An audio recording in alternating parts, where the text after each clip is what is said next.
On August 1st, 2025, President Donald Trump broke precedent. He publicly announced that 2 American nuclear submarines were moving toward Russian waters. No flashing lights, no roaring engines, just 2 shadows sliding into the sea, vanishing into the deep. The message was simple yet chilling.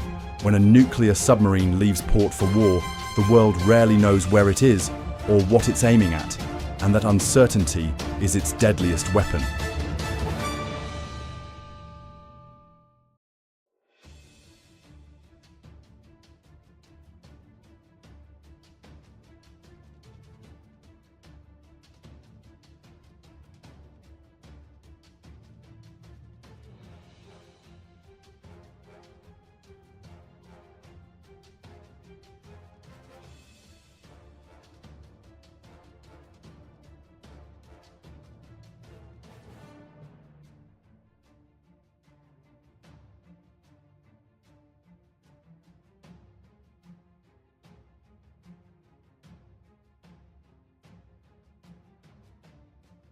Each one is a fortress that dives, carrying enough firepower to bend history within minutes. The moment they appear on the global chessboard, the balance shifts, allies breathe easier, adversaries choke under pressure, and the rest of the world holds its breath.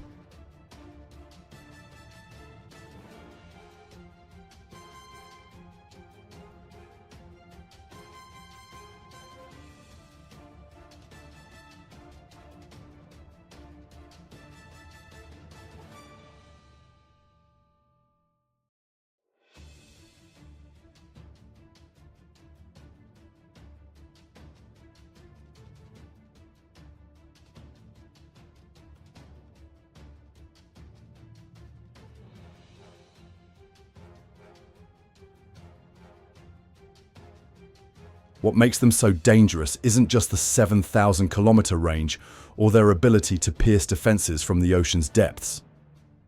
The most terrifying part is their role as a second strike. Even if every land-based silo is wiped out, they survive under the waves, open their tubes and retaliate. Every movement of such a submarine is a diplomatic move carved in steel. The deployment is a secret choreography elite, crews hand-picked and screened, months of supplies, packed guidance, updated encryption, refreshed firing keys, rechecked. When the order comes, the giant slips from the pier under cover of night tugboats guiding her out. A slow, deep dive and she becomes a ghost, known only to a handful of commanders. Inside the heart chamber, the missile bay, towering steel tubes rise floor to ceiling.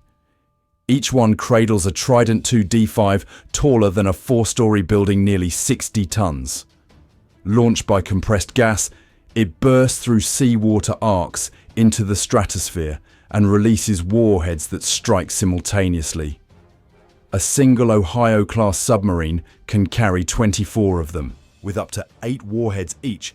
That's nearly 200 nuclear heads on one boat each, many times stronger than Hiroshima. Their reach stretches thousands of miles, striking from safe waters into enemy territory with surgical precision. But the Tridents aren't the only fangs. In the bow-weight Mk-48 ADCAP torpedoes, sleek, fast, merciless. They sprint at 55 knots, dive deep, and home in on their prey. They don't just punch holes, they explode beneath a ship, lifting it out of the water before slamming it down, snapping its spine in seconds. Decoys, countermeasures, and silent maneuvers add layers of defense. All systems converge in the Combat Control Center, sonar operators straining to catch the faintest hum, fire control plotting solutions to fractions of a second, missile specialist monitoring every warhead. These weapons exist not to be fired, but to prevent firing. Their true strength is measured in silence. If launch orders ever come, the process is brutal in its speed orders. Authenticated keys turned safeties unlocked, tubes flooded. Missiles are blasted out, rockets ignite, and within minutes warheads are inbound. This is why submarines are called apex predators of the ocean. No surface fleet can match their reach, no base can hide, and any hunter that comes too close risks becoming the hunted.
But steel is only half the story. The other half is human. Inside the pressure hull there are no windows because the outside world doesn't matter. Every corridor hatch and bulkhead is designed to survive crushing depths. Sound-absorbing tiles cloak the hull machinery, floats on dampers, pump jets move thousands of tons like a whisper. The submarine can drift with deep currents hugging thermal layers to vanish from sonar. The sonar room is pitch dark, glowing with screens. Operators know the acoustic fingerprint of nearly every vessel alive from a whale call to an enemy submarine. One wrong ID could trigger disaster. Their reports go to the control room, the brain of the boat where inertial navigation keeps track without GPS, and orders from above are executed with absolute precision. Behind sealed hatches, the nuclear reactor, no larger than a bus, hums steadily, powering everything: propulsion, electricity, oxygen, fresh water. The only true limit isn't fuel, but how long humans can endure beneath the sea. Life inside is tight, disciplined, relentless. Triple-stacked bunks, a drawer for belongings, a taped photo of home. 6-hour watches rotate endlessly so the submarine never sleeps. Meals become morale: fresh fruit at first, then frozen, then canned, but always served with care to keep spirits alive. A small gym fights fatigue. In the forward section, weapons are maintained daily. No one expects to fire, but everyone knows the order could come without warning. Communication is rare and encrypted. Messages arrive in bursts verified by multiple keys. Personal notes from home are short-delayed but treasured. Psychological strain is constant. No sky, no horizon, just the low vibration of the reactor. That's why discipline and camaraderie are survival itself. Arguments are smothered early. Small traditions, movie night card games, birthday cakes from a tiny galley oven hold the crew together. When the patrol finally ends, the submarine surfaces. Sunlight spills through the periscope. Real air floods the lungs. The crew steps ashore, leaner, paler, bonded by silence. The quieter the mission, the greater the success. Why do these missions matter so much? Because a nuclear submarine isn't just a machine, it's a statement. Its mere possibility shifts global balance. Deterrence logic is brutally simple. If your enemy knows you can strike back even after total devastation, their appetite to attack collapses. Silos can be mapped, bases bombed, but a submarine's position remains unknowable. When governments move one closer to a rival, They're sending an unspoken message: we're watching, we're ready. Allies feel protected, rivals hesitate. That hesitation has stopped wars before they began, but misread signals can be deadly. History remembers Cold War standoffs where routine patrols were mistaken for pre-attacks. Every movement is a razor's edge between deterrence and escalation. Still, submarines remain the survivable leg of the nuclear triad, the part no first strike can erase. Beyond deterrence, they shadow fleets gather intelligence and serve as unseen eyes and ears beneath the waves. Strategically, they are political tools as much as military ones. Their silence shapes negotiations as surely as their missiles shape war plans.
Yet their highest hope is to never fire. The most successful mission is the one no one outside the Navy ever knew happened. Their power lies not in what they do, but in what they could do. That possibility, unseen, patient, unstoppable, whispers the one word every aggressor must hear: don't. Somewhere beneath the waves, a submarine glides through black water. The reactor's pulse thrums like a heartbeat.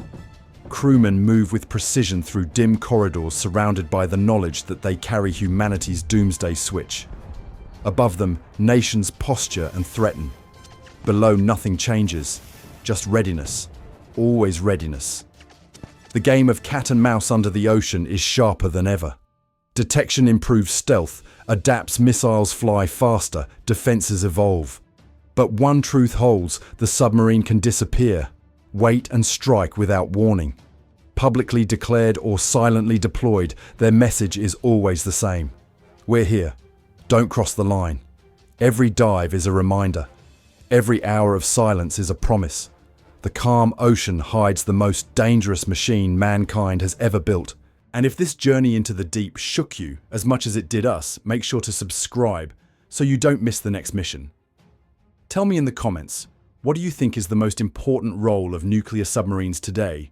Deterrence, intelligence, or something else?